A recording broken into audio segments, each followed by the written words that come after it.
Hey, salut, c'est Goudrel. Je suis à Saint-Tite, Québec. Regardez la couleur de la cheminée, là. En passant, aujourd'hui, on est le 2 novembre.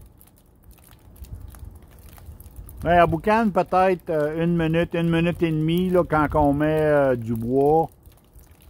Pas plus que ça. On a une très bonne combustion. Très efficace. Mais on a un peu trop d'air, là. L'évaporateur, c'est un Airtight. C'est une 3x12. C'est une Dominion Grimm, une DG Airtight. Un des premiers modèles, là. Ce modèle-là, là, avait sorti originalement, avait été vendu là, avec une panoplie dans le feu. C'est un des premiers modèles de Airtight, là, de Dominion Grimm. Là, ben, le propriétaire ici a fait changer la panoplie. Maintenant, c'est une panoplie avec les plis dans l'eau, là. La panoplie, c'est une tôle inox. Mais regardez, là, on a un beau patron de bouillage. Le patron de bouillage, la séquence est excellente. On a une très bonne combustion, 81% d'efficacité.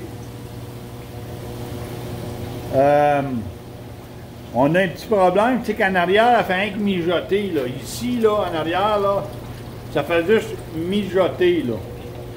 Le creux de vague, il bouille très bien. Et en avant, ça bouille très bien. La séquence de bouillon est bonne. La température dans la cheminée, là, on se tient tout haut alentour de ça, là,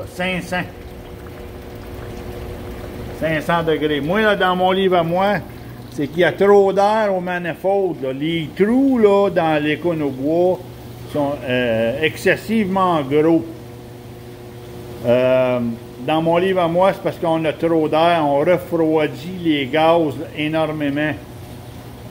Ça fait que c'est pour ça qu'on manque de chaleur en arrière, c'est pour ça que la température elle monte pas plus que 500, 550 dans la cheminée. On est capable de faire mieux que ça. Si elle aurait bien bouilli en arrière, si on aurait vu des gros bouillons là en arrière, ben là j'aurais dit ben c'est parce qu'elle utilise bien sa chaleur. Si mettons elle aurait été à 500, mais là elle bouille pas bien en arrière. C'est un du mijotage. Là. Dans mon livre à moi, c'est parce que on a trop d'air au manifold. Les trous là-dedans sont énormes. Là. Je pense que c'est des trous de 11, 16 ou quelque chose de même. C'est vraiment gros. Là. Fait qu'on va faire boucher 2 rangées d'air.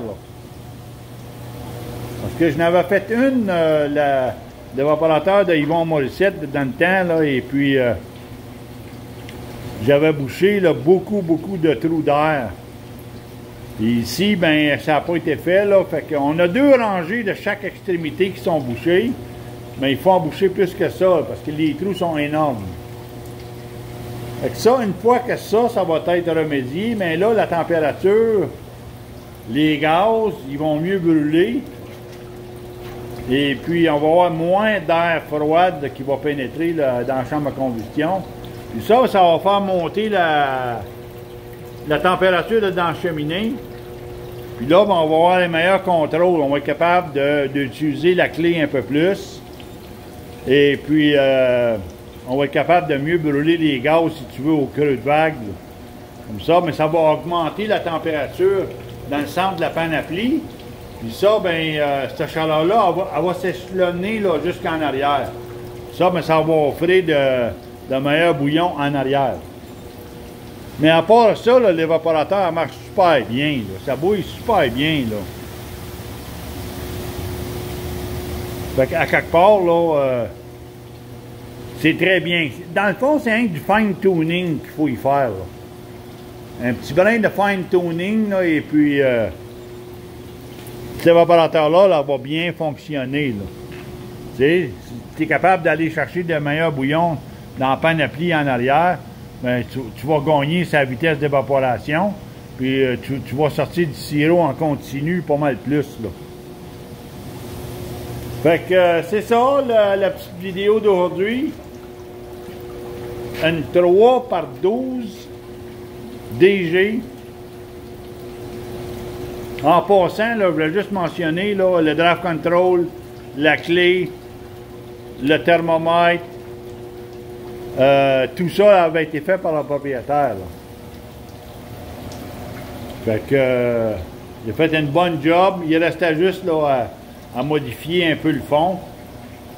Fait que là, il va rester juste à boucher de l'air dans l'éconobois. Et puis, il va être all set. Il va être prêt pour le printemps prochain là, avec un évaporateur qui va bien fonctionner. Ça coche. Je vous laisse là-dessus. Salutations.